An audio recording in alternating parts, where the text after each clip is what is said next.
Welcome to CTMU Bible Study Part 5.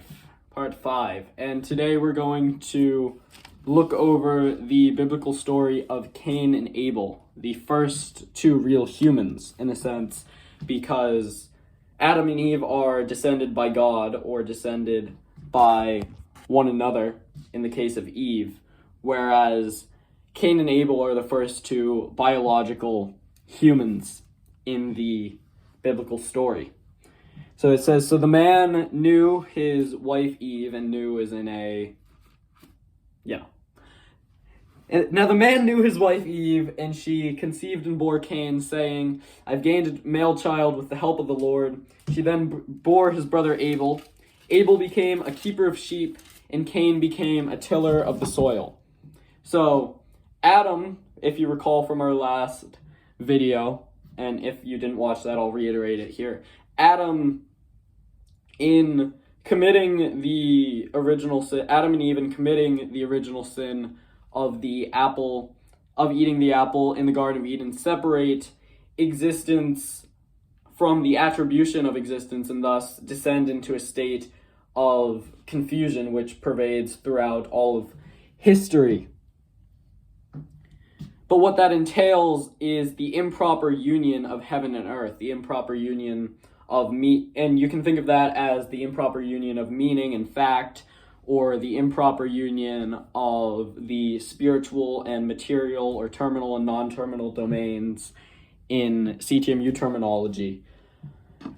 So obviously when they have offspring, they end up not integrating that at all, and they actually become two different, one of them symbolizes heaven and one of them symbolizes earth, and neither of them has that proper balance because of that improper union. So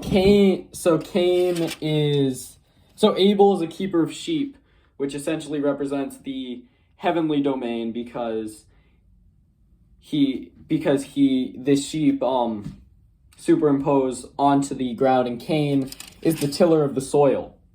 So if there was a proper union between Cain and Abel, then what we would expect is that Cain would provide, the land for Abel's sheep, and the sheep would roam, and they would support the health of the ground, of the earthly domain, so that they can actually host one another, would be the ideal order. But what happens is the Lord pays more heed to Cain's offering, who represents the heavenly dimension, than Abel's offering. And what we obviously expect is going to happen with this improper union of heaven and earth is that the earth actually tries to kill the heavenly domain. And in some sense, he does, because it says, Cain spoke to his brother Abel, and they were in the field, and Cain set upon his brother Abel, and he killed him. So Cain kills Abel. He tries, because God doesn't respect his sacrifice. And God says to him, hark, your brother's blood cries out to me from the ground. So even though Cain thinks that he's sacrificing, even though Cain thinks that he's sacrificing, thinks that he's destroying heaven, and that he can do that without any negative consequence to himself, it actually can't. That the blood of heaven then curses the ground. So there's this reciprocal negative relationship when you don't have that proper union. So because he's killed his brother, he says, therefore you shall be more cursed than the ground. So you actually descend below the earthly domain, which opened its mouth to receive your brother's blood from your hand. If you till the soil, it shall no longer yield its strength unto you. You shall become a ceaseless wanderer upon the earth. So what the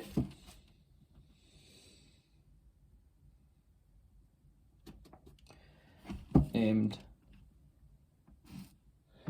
and so this is again the reciprocal negative relationship between when you have the improper union of heaven and earth, and then Cain becomes a wanderer and gets chastised by God, much like his parents did when they were expelled from the Garden of Eden.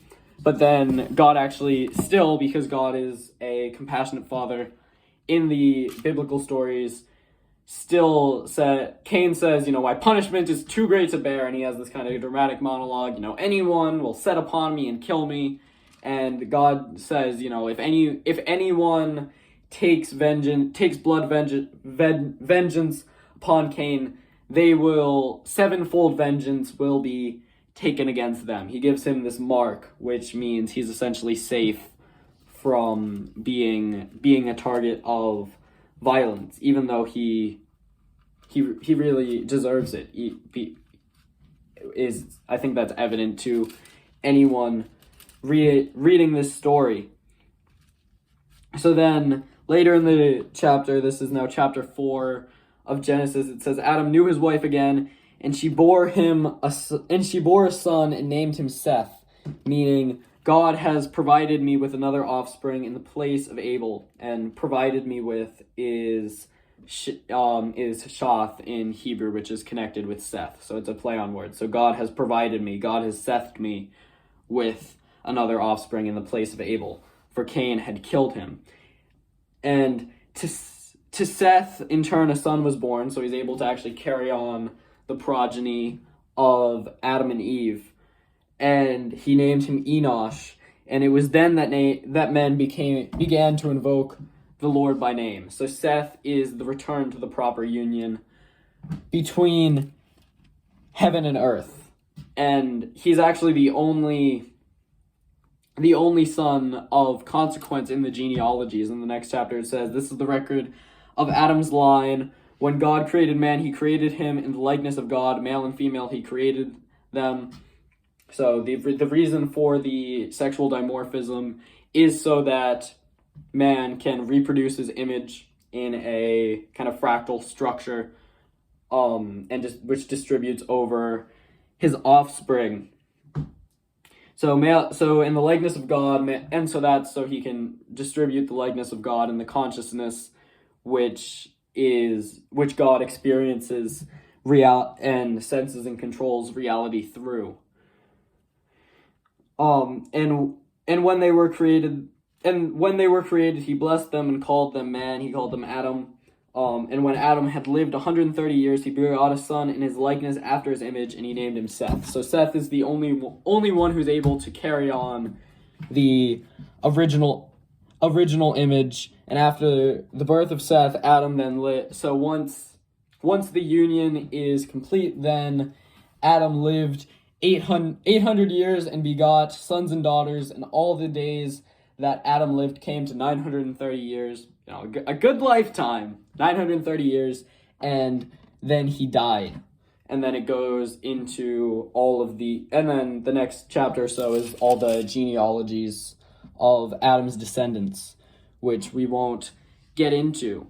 But essentially, once there's this proper union, his offspring are able to faithfully reproduce his image, and everything is good, and we have the final redemption. Wait, no, that's not. Everything is good for about 3.2 more seconds, but we'll get into that in part 6 when we get to the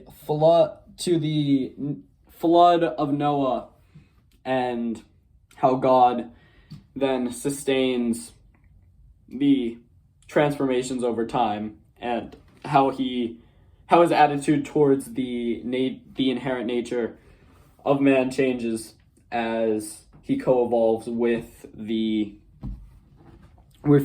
offspring of Adam. So we'll get into that in the next video. Until then, Thank you. Let the light shine forth in the darkness. Like and subscribe. Peace.